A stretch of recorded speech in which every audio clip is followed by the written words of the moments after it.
Hrvatskog sabora, poštovani gospodine potpredsjedniče Vlade i ministre obrane Republike Hrvatske, gospodo potpredsjednici Sabora i saborske zastupnice i zastupnici, ministri u Vladi Republike Hrvatske, poštovana i draga ministrice Pendeš, isto tako poštovani načelniče i zamjeniče načelnika Glavnog stožera Oružanih snaga, General Shapiro, welcome to you as well.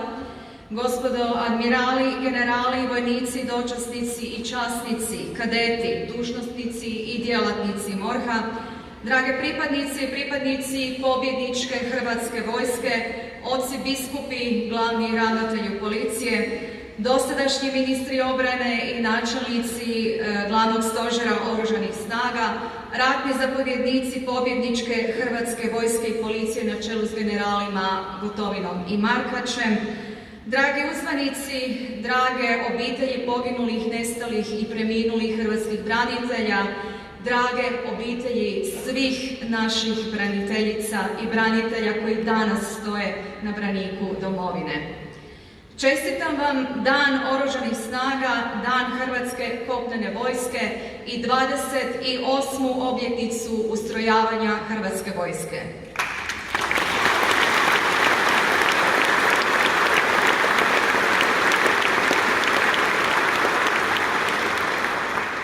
Prije svega, svima vama ovom prigodom želim reći jedno veliko hvala.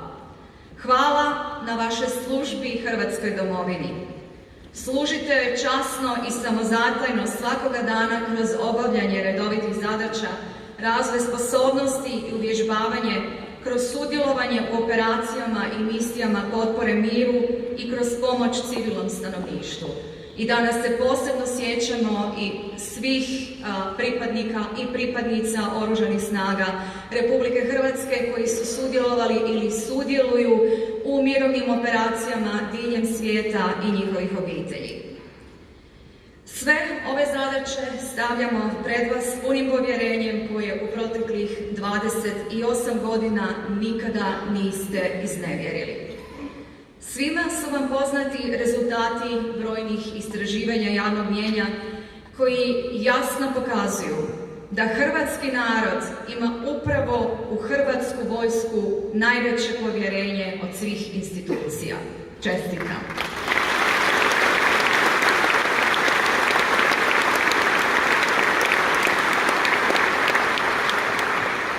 Neka vam to služi na čast i kao poticaj za daljnju uzornu službu i još odlučniju težnju izvrsnosti u svakoj povjerenoj zadaći. To povjerenje koje uživate u javnosti nije samorazumljivo niti ono slučajno. Ono je rođeno upravo na dan koji danas obilježavamo i kojeg se danas prisjećamo.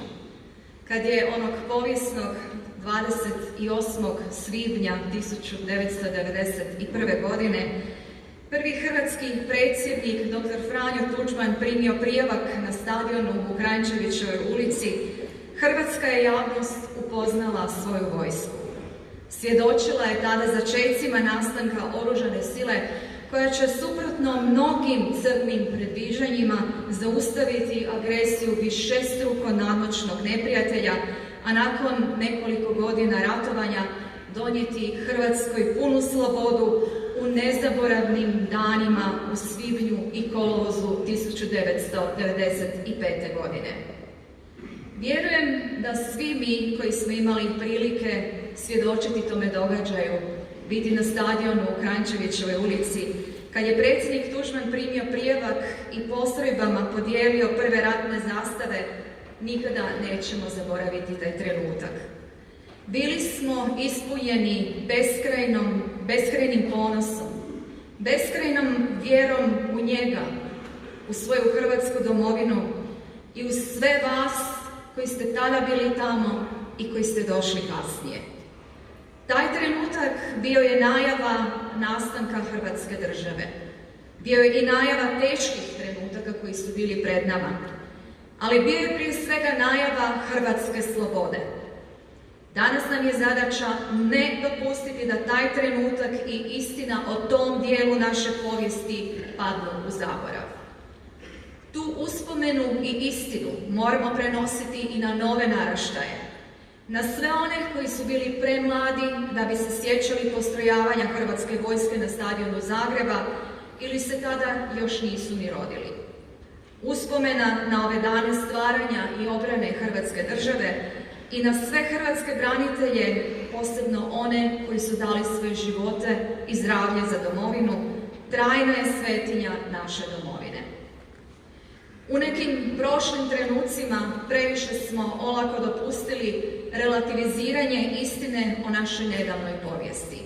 I to me između ostaloga potaknulo da iniciram uvođenje novog odlikovanja, velereda Franje Tuđmana za promicanje državnih i nacionalnih interesa i nacionalnog zajedništva, u čemu sam dobila i punu potporu Vlade Republike Hrvatske.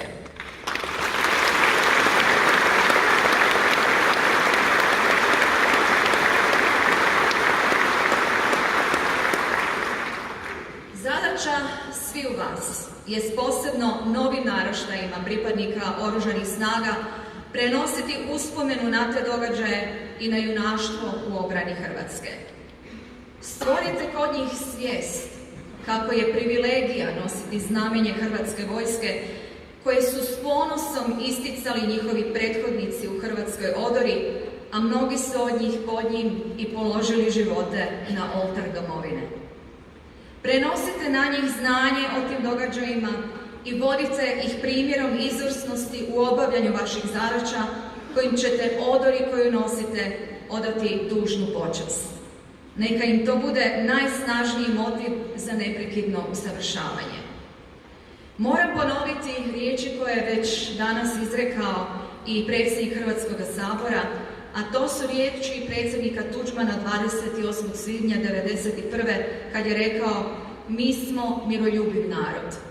No moramo stvoriti silu jer ima onih koji bi htjeli protiv hrvatske slobode i suverenosti. Nećemo se naoružavati radi osvajanja tuđih teritorija. Imat ćemo onoliko koliko je potrebno za slobodu Hrvatske i hrvatskog naroda. Ove riječi i danas imaju neumanjeni značaj, ali isto tako sa sobom nose neumanjenu obvezu. I danas nastavljamo izgrađivati i razvijati Oružane snage Republike Hrvatske. Ne kao sredstvo prijetnje ili prisile, nego upravo kao jamac mira, slobode i prosperiteta Republike Hrvatske. Kao što uvijek kažem, dobro je biti u NATO-u.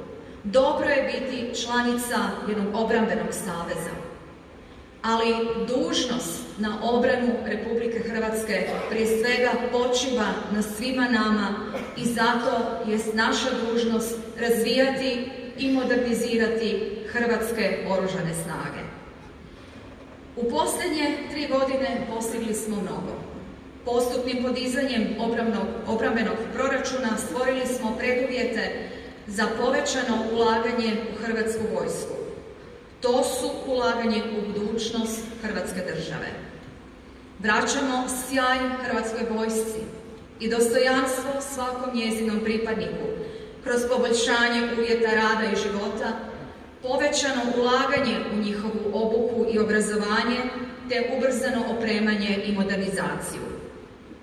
U tome ćemo nastaviti i u razdoblju koje je pred nama. Nastavljamo graditi i razvijati Hrvatsku vojsku kojom bi se ponosili svi junaci koji su 28. svibnja 1991. bili postrojeni u Kranjčevićevoj ulici. Činimo to u spomen na njih i na sve ostale koji su pali za našu domovinu i kao zalog naše budućnosti. Suvremeni svijet pun je izazova, prijetnji i nestabilnosti. Znaćemo se s njima suočiti uz vas kao čuvare Hrvatske države. Drage pripadnice i pripadnici Oružanih snaga, čestitam vam još jednom vaš dan, a posebne čestitke upućujem nagrađanima koji će narednih godinu dana moći s ponosom za sebe reći da su prvi za Hrvatsku.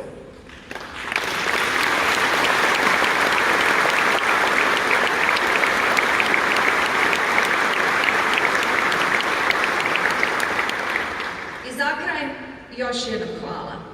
Hvala na tome što mi kao vrhovnoj zapovjednici Oružanih snaga Republike Hrvatske pružate trenutke ponosa, kada u brojnim međunarodnim susretima čujem one birane riječi pohvale o vašoj službi diljem svijeta. I tako uvijek iznova pokazujete hrvatsko srce i pokazujete da ste Hrvatskoj domovini uvijek vjerni. Hvala vam.